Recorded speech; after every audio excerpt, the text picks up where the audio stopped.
Bonjour, je m'appelle Émy Brousseau et aujourd'hui, avec l'équipe ABC Clinique Santé, on adresse un sujet qui touche beaucoup de femmes, et c'est-à-dire la ménopause.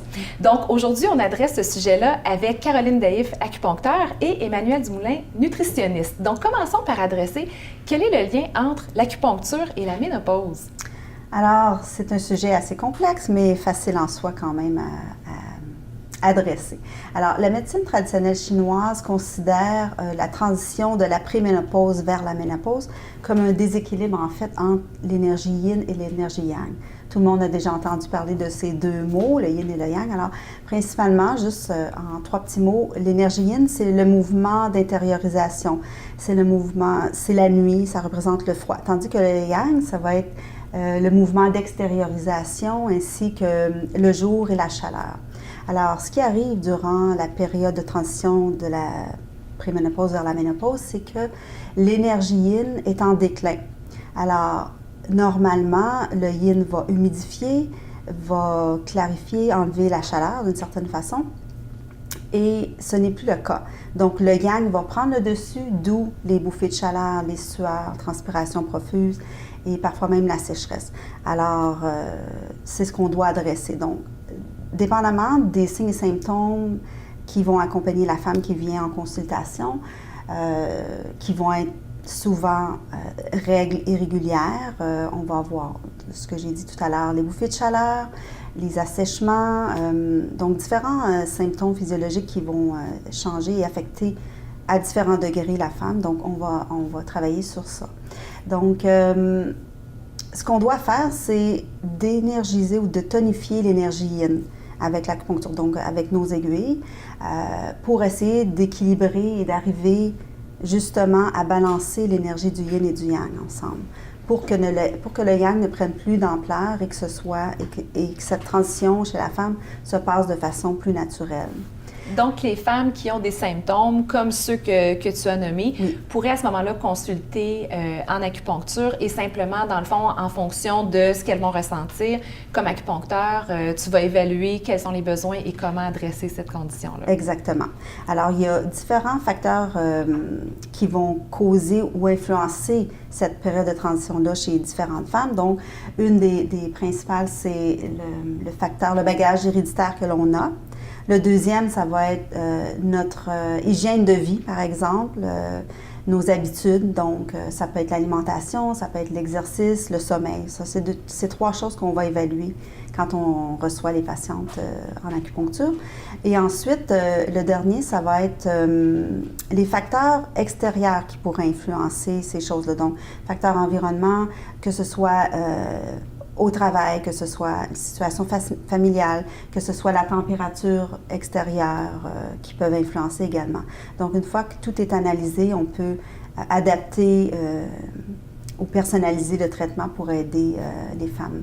Fait que c'est vraiment très large comme analyse. On regarde vraiment l'ensemble global de la femme là, pour arriver à une décision clinique, à ce que je comprends. Exactement. Donc, ce n'est pas seulement avec des points d'acupuncture, mais également, il va y avoir des conseils sur l'hygiène de vie, les habitudes de vie et également certains conseils au niveau alimentaire, mais selon la médecine traditionnelle chinoise. Alors, ce n'est pas selon ce que ça va être un ajout à ce que nos nutritionnistes peuvent apporter pour aider les femmes. OK, bien justement, je prends la balle au bon. Oui? Parlons justement de l'aspect nutritionnel. Donc, Emmanuelle Dumoulin, nutritionniste. Quel est le lien entre l'alimentation et la ménopause? Comment est-ce qu'une femme qui est en préménopause ou en ménopause, comment est-ce qu'elle peut s'aider à travers la nutrition? Oui, absolument. Donc, dans le fond, la ménopause, comme on vient de le dire, c'est une étape cruciale pour la femme, un peu un chamboulement hormonal carrément. Puis on aime bien le comparer finalement à une femme enceinte. Hein? Une femme qui finalement vit la grossesse a des chamboulements également hormonaux.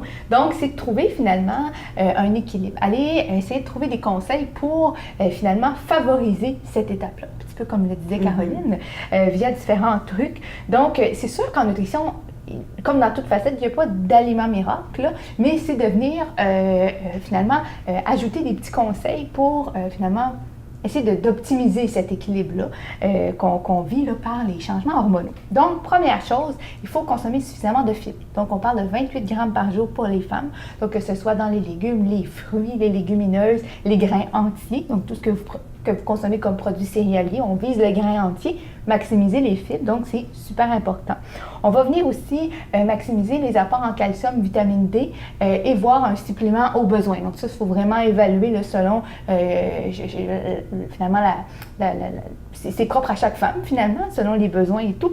On va venir aussi maximiser l'apport en gras insaturé. Donc, finalement, on va optimiser les oméga 3, provenant des huiles, des poissons. Et toujours, la clé du succès, c'est une variété. Plus on varie nos sources de poissons, d'huile et d'aliments, même, somme toute en général, plus on va être exposé à divers vitamines et minéraux. Donc, plus optimalement, là, c'est bénéfique. On va boire suffisamment. Hein? C'est un conseil qu'on va répéter à maintes reprises par différentes facettes. Donc, les besoins hydriques chez la femme, on parle de 2,2 litres d'eau, donc qui englobe tout ce qui est mangé et bu dans la journée. Donc, on va optimiser finalement là, les apports hydriques. Et puis, rappelez-vous, si on optimise aussi l'apport en fibres, il faut boire suffisamment pour que le transit soit en santé finalement. Ça va ensemble. Comme ça. Oui, effectivement. Et puis, un petit indicateur aussi qu'on aime donner au niveau de la couleur de l'urine pour savoir finalement, est-ce que je bois suffisamment? C'est difficile de savoir est-ce qu'on est bien hydraté.